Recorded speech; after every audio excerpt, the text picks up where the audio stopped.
I want to start off, first of all, so Donald Trump was today one of the questions asked to Chrystia Freeland. Did you happen to hear this?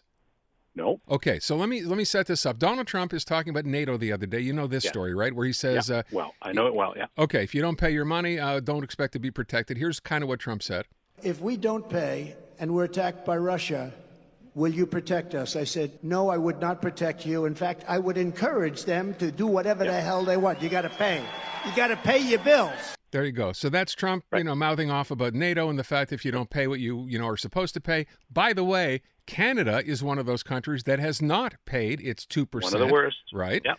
So right. Chrystia Freeland is asked, now she was going to do an economic update today, which she did, but then this question came up in relation to the Trump clip when she got asked this. Right. U.S. presidential candidate Trump suggested that if he becomes president, he will he invited Russia to attack NATO countries that weren't paying 2% of GDP in military spending.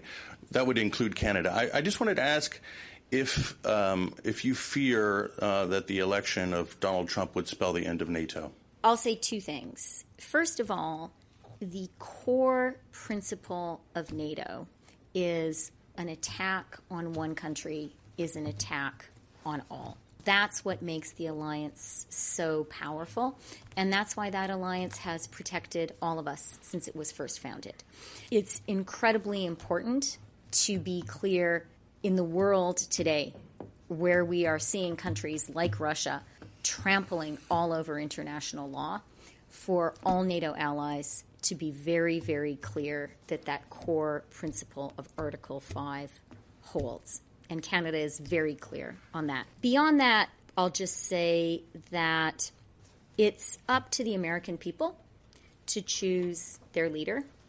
And a core responsibility of any Canadian government is to work effectively and in pursuit and defense of the national interest with whoever the American people choose to lead them.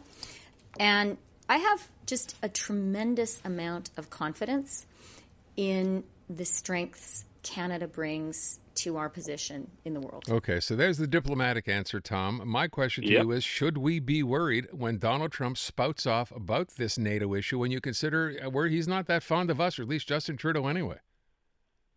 You're right on that last point, because it goes all the way back to that meeting of the G7 that was held in the Charlevoix here in Quebec. And you remember when Mr. Trudeau decided once Trump had left to start going after him in front of the microphones. Unfortunately for him, Trump was watching on TV on Air Force One, and he just took a strip off Trudeau, saying this guy was so nice to me in private, in the meetings we just had, and all of a sudden when I'm not there, he goes after me. And you know what? He had a point. With regard to any action on NATO, I think that Chrystia Freeland said it about as clearly as anybody could. That's how it is held together, with that Article 5 rule. And Trump can forget about it if he wants, but I remember Biden saying 1 inch into any NATO country and we're on you like the plague. He not only said that he didn't care about that, but he said, I would invite the Russians to attack any country in NATO that hasn't paid its share. It is completely over the top. We should remember that this is Donald Trump, and he can dominate a news cycle, even on Super Bowl weekend, because he'll say something that crazy. I think that Biden was excellent this afternoon in his own press conference. I think that he went after it with some strength, and he was clear, and he was saying, look, this is not on. This is a betrayal. We don't bow down to Russian dictators, and this is a historical adversary that is trampling on the rights of an independent country called Ukraine in an illegal war that it's prosecuting. So I think that overall, this is really starting to hurt Trump more than anything else he's done. I know we make that prediction all the time, that this one's going to come home and hurt him. But you can imagine what the Democrats are going to be able to do with this in an election campaign. And there's a repository of people within the Republican Party, this strong-willed people fought through the Cold War. Remember what that was like. They're going to be scratching their heads saying, I can't support this lunatic anymore. Even the White House's word unhinged didn't go far enough. Trump is exposing himself to be completely Looney Tunes, but he's done that before, and he'll do it again. The Biden quote today on this is, the former president, this is him talking about Donald Trump, has set a dangerous and shockingly, frankly, un-American signal to the world. Yep. That's Biden's take. Perfect line. So let me go on from that, because I hope that's calmed down. I will point out, the idea of a wall between Canada and the U.S., as laughable as that might seem, did come up during the debates. Vivek Ramaswamy bought that several up, times. remember? Yeah. From several candidates. So just saying, maybe we should be a little concerned. If they can't build, take out what we commonly refer to as a map and look at how thin the border is between the U.S. and Mexico, and they haven't even gotten anywhere near that one, and they never will. And just try to imagine, building that wall across, let's say Lake of the Woods. Good luck crossing all of North America to keep out what? That's the weird thing about that whole proposition. But it's this whole America Firster thing. It's the Make America Great Again. It's, the whole Trump thing that we've been going through, the psychodrama for the past 10 years now.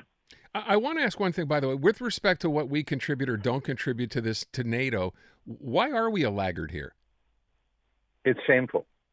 So it's not to give Trump any out for what he said, but it is absolutely scandalous and totally shameful that Canada has allowed, under Trudeau's watch, and frankly, under Harper before him, Canada's military to shrink down to the state that it's in. Aaron, when we gave a couple of dozen artillery field pieces called howitzers to Ukraine, I started going, well, that's kind of chintzy. And then I found that it's only because we only have about 50 or 60 left after that. We just described the size and the breadth of the country, second largest landmass in the world, this country, and we can't do anything. On any given day, half of our Air Force is not able to fly, half of our ships are not able to sail, and of course, half of our military isn't even properly equipped. We are, of the 30 members of NATO, as of December 31st, there were 30 members of NATO, we were 25th. We were at the bottom, in the bottom, 1/5, in terms of our spending on NATO. It's shameful. We were there at the beginning. We helped found NATO. We've always been able to pull our own. In the First and Second World Wars, Canada had incredible participation. In the Korean conflict, we put up a huge force in that that exercise, which wasn't properly speaking a war. But I can tell you right now that people who know about Canadian military and are in the military are just shaking their heads and saying, "Okay, we've allowed this to completely crash down. We could do nothing." Nothing. We couldn't even put up a full division strength, overnight if push came to shove with the Russians. It's shameful what we've allowed to have happen to our military. Tom, I got 60 seconds real quick. Jagmeet Singh meets Justin Trudeau today. Got to have your pharmacare bill by March 1st or else. What's the or else? Well, or else they'll start voting against the Liberals on key things because they're supposed to back them on what are called confidence motions. When you lose a confidence motion, there's an election. We shouldn't forget that there's another party that could back up the Liberals if push came to shove, and that would be the Bloc Québécois. They have enough seats. So I don't think that they're in any real hurry to have an election before the normally scheduled time.